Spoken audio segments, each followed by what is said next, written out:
पार्नुहोस् प्रधानमन्त्रीज्यू, अनुहार उज्यालो पार्नुहोस्। भगिनी हो भगिनी नै भन्नुहोस्, रासोपा तपाईँको साथमा छ। सुशासनको डन्डा चलाउनुहोस्, चुनाव गराउनुहोस्, रासोपा तपाईँको साथमा छ। अनुहारमा हाँसो ल्याउनुहोस्, खुसी ल्याउनुहोस्। न्यायको मूर्ति हो तपाईँ, धेरैलाई न्याय अदालतमा दिनुभयो होला।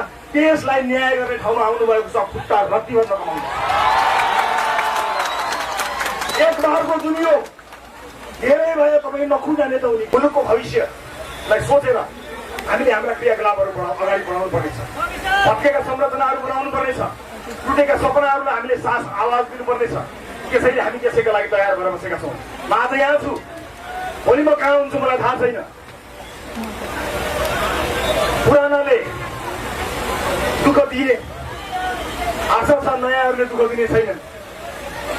मलाई विश्वास छ तपाईँहरू सबैको साथ। मलाई के विश्वास छ भने तपाईँहरूको सबैको साथ, माया र विश्वासका साथ हामी यो मुलुकलाई नयाँ नेतृत्वमा लिएर जानेछौँ। आगामी चुनाव तपाईँ हाम्रो भविष्यका लागि अत्यन्त महत्त्वपूर्ण चुनाव हो।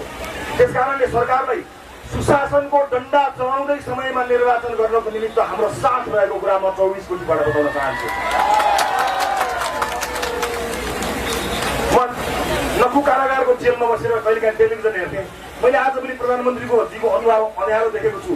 अनुहार उज्यालो पार्नुहोस् प्रधानमन्त्रीज्यू, अनुहार उज्यालो पार्नुहोस्। भगिनी हो भगिनी नै भन्नुहोस्, रासोपा तपाईँको साथमा छ। सुशासनको डन्डा चलाउनुहोस्, चुनाव गराउनुहोस्, रासोपा तपाईँको साथमा छ। अनुहारमा हाँसो ल्याउनुहोस्, खुसी ल्याउनुहोस्। न्यायको मूर्ति हो तपाईँ, धेरैलाई न्याय अदालतमा दिनुभयो होला। देशलाई न्याय गर्ने ठाउँमा आउनुभएको छ, खुट्टा रत्तीभन्दा कमाउनु। एक बारको दुनियो धेरै भयो, तपाईँ नखुजाने त उनी किन चिन्ता गर्नुहुन्छ। सिङ्गो देश तपाईँको साथमा छ। इतिहासले तपाईँलाई यो अवसर दिएको छ। नेपाललाई मात्र आमा भन्नेले प्रधानमन्त्रीलाई आमा भनेको छ। सन्तानको स्याहार गर्नुहोस्, सन्तान साथमा छ।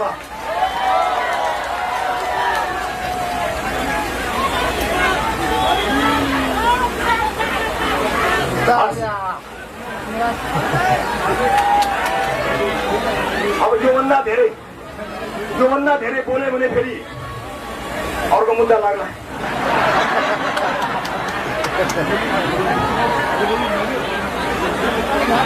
अब म यहाँबाट काठमाडौँ जान्छु। मैले सबैभन्दा पहिला भेट्न चाहेको शहीदका आमाहरूलाई हो। यो शहीदका आमाहरू तपाईँहरू किन चिन्ता गर्नुहुन्छ? तपाईँका छोराछोरीहरूले बलिदानी दिए, हामी जिउँदो छैनौँ र त्यो रगत खेर जान दिँदैनौँ नि हामी। किन चिन्ता गर्नुहुन्छ? मैले कारागारमा जान तपाईँहरूलाई भनेको थिइनँ र तपाईँलाई समस्या पर्यो भने रवि लामी चाहिँ यही कारागारमा छ, लखुमा छ, आउनुहोस् भनेको थिएँ। आज म आउँछु तपाईँकोमा, तपाईँको घरमा आउँछु। म तपाईँको आँसु पुस्ने कोसिस गर्नेछु। म मात्र होइन, सिङ्गो रासोमा तपाईँसँग आउनेछ। सिङ्गो चितवनको माया बोकेर म आज शहीदका आमाहरूलाई भेट्न जाँदैछु। यो सार्वजनिक मञ्चमा म ती आमाहरूलाई भन्न चाहन्छु, आमा हो, कोख रित्तिएको होला, केही छोराहरूले बलिदानी दिए होला। सिङ्गो चितवनका छोराछोरी तपाईँको साथमा छन्। तपाईँलाई हामी छोड्दैनौँ, हामी साथमा छौँ। समय लाग्ला, चिन्ता नगर्नुहोस्। तर यो देशमा सुशासन ल्याउनको निमित्त स्कुल ड्रेसमा संसद अगाडि ढलेको तपाईँको छोरो त्यहाँ ढल्यो होला, तर हामी ढल्न दिँदैनौँ। उसको शरीर ढल्यो, तर उसले बोकेर आएको सपनालाई हामी ढल्न दिँदैनौँ, मर्न दिँदैनौँ। यो शहीदका आमाहरू आँसु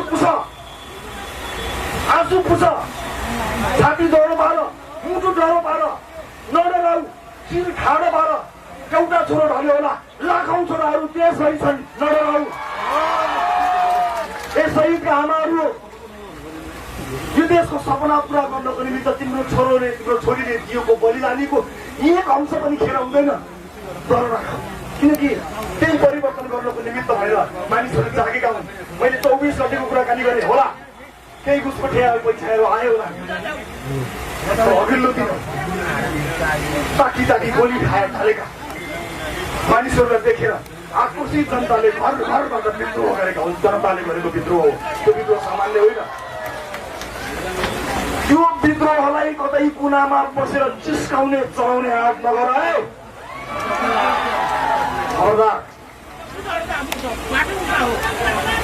जनताको विद्रोहलाई चुनौती दिने भन्दै संसद बिर्ताउने हो कि भनेर आँखा चम्काउने र नचाउनेहरू हो होसियार।